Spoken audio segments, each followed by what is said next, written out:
Hey guys, let's talk about tonight's episode of Arrow.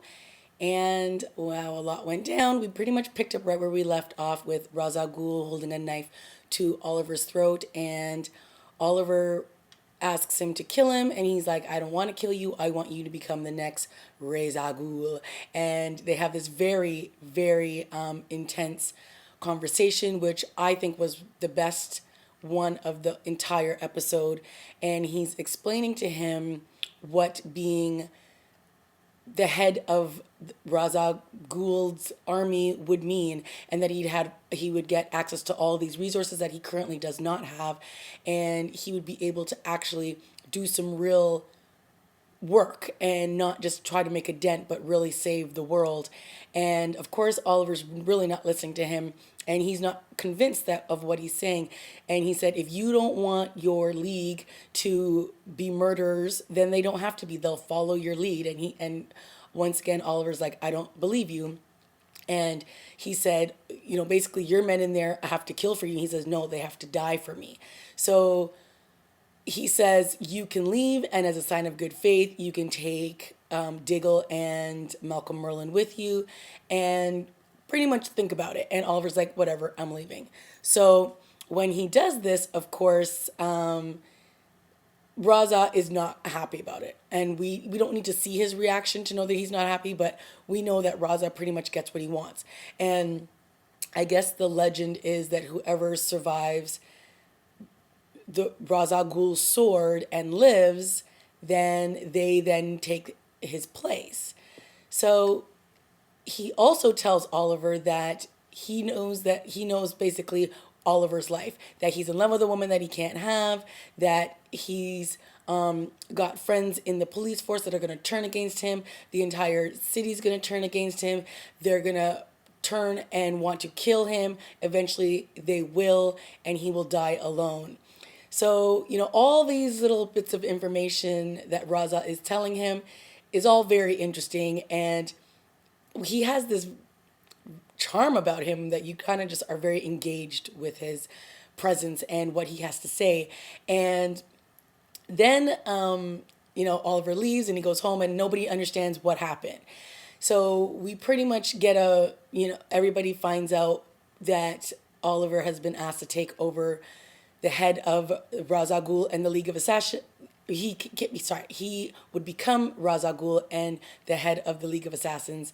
And they're all like, you're not considering this, are you? And of course he is, because when he gets home, Quentin is mad at him, or Quentin Lance is mad at him, because he obviously knows now that the Arrow knew that Sarah died, and he just wants nothing to do with him. So that's one check off of the list of things that Ra'sal Ghul said would happen. And then, of course, Arrow or Oliver walks in on Felicity flirting with Ray, and that's check, another person that's coming out of his life. And he feels like what they're doing in the city really isn't making much of a difference. Nothing has changed. All the people that they've put away have escaped from the prison after the raid or after it blew up or whatever. So all the work that they think that they've done, they really haven't done anything. So he's like, are we really even making a difference? And of course, everybody's saying, yes, of course we are. Diggle has a good conversation with him, and he's trying to explain, yeah, the things that we are doing is making a difference. You can't go to work for this man. Like, that's just crazy. And then, of course, Felicity has her 2 cents. And it's not until later on in the episode where these bad guys, led by a man named Amar, who they steal some, I think they were stealing bullets or something, and they ended up, there was a whole bunch of them, and Oliver and the team went and they stopped them, and they broke into the police station and they were shooting up the police station, and they pretty much saved Quentin's life. And at the end, Quentin is standing there in front of the Arrow, and he's like, what do you want, a thank you? And he's like, no, that's not what I'm doing this for. So it kind of like all sort of reset in Oliver's mind that he started this because of his father. Now, people depend on them, and that's what he wants to continue doing. He's not going to accept this position as the head of the League of Assassins. He's not going to take over Ra's al Ghul's position. So of course, everybody's happy about this, but let's face it, this is not going to go down as easy as everybody thinks it's going to go down. So the other stuff that went down in this episode was a lot of a lot of daughter-father issues in this entire episode. So we had the fallout again between Quentin and Laurel because obviously he's still very upset with her that she lied about Sarah, and he's not going to be able to forgive her. Then we also had Thea, whiny Thea, and her with her issues with her dad, which, okay, she has every right to be upset, but she's just drives me crazy. And so she is having some major issues with him. She even had a knife. She was about ready to kill him. And he's like so twisted. He's like, do as I taught you, stab me in the throat or like, right, like, just make it quick and I was just like, you guys have some serious issues. And she's having issues with her dad big time. And she goes to Oliver and she's like, I'm probably a lot like him and that's why I'm so upset and all this kind of stuff and what would mom think. And so we had that father-daughter disaster relationship, and then of course we had Ra'sal Ghul and his daughter Nissa, and wow, that was not good either. So she gets back to where he is and she's all like, why didn't you kill Malcolm? Why did you let Oliver go? What is going on? I thought you were going to avenge Sarah's death. And then he's like, nope, I'm basically offering Oliver the position as Ra'sal Ghul, and she's pissed. She's like, you're giving an outsider my legacy, and he's like, yeah, he survived the blade, and she's all like, I don't think so, and he's like, you better check yourself before you wreck yourself, because she's like, I'm not sticking around to watch you give basically my position to an outsider. He's like, then don't, and she just walks away. Or not before though.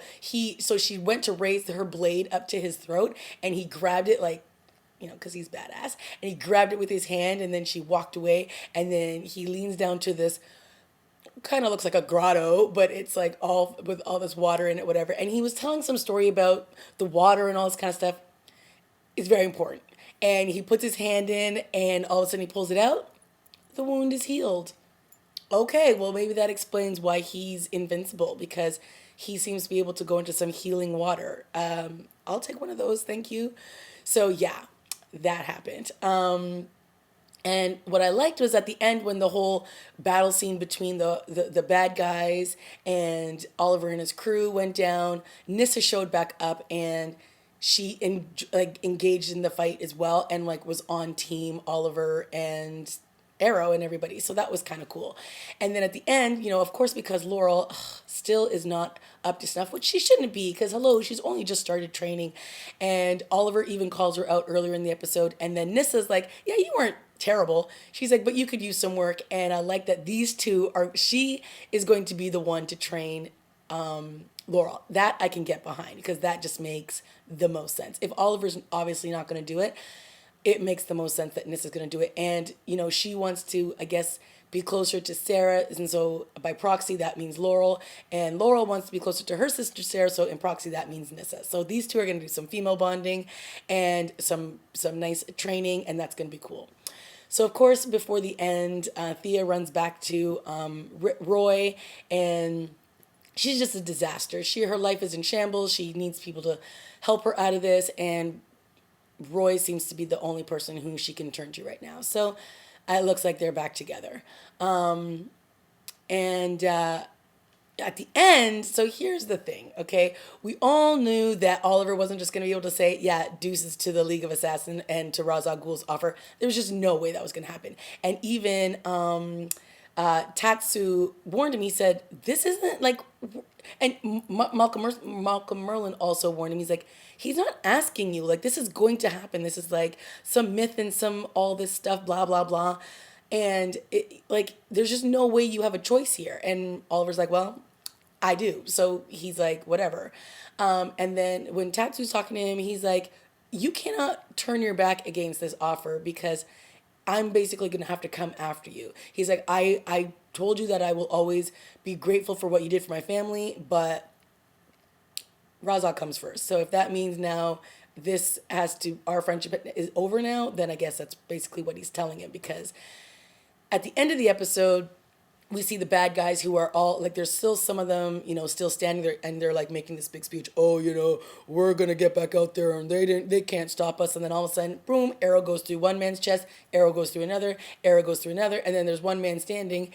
And it looks like it's the Arrow, and of course, it's Ra'sal Ghul, and he tells the guy, spread the word of what you saw here tonight. Go spread it. So this is now his way of making check number 3 go into full effect with everybody turning against the Arrow, because they're going to think that he is not the vigilante anymore and that he is just evil.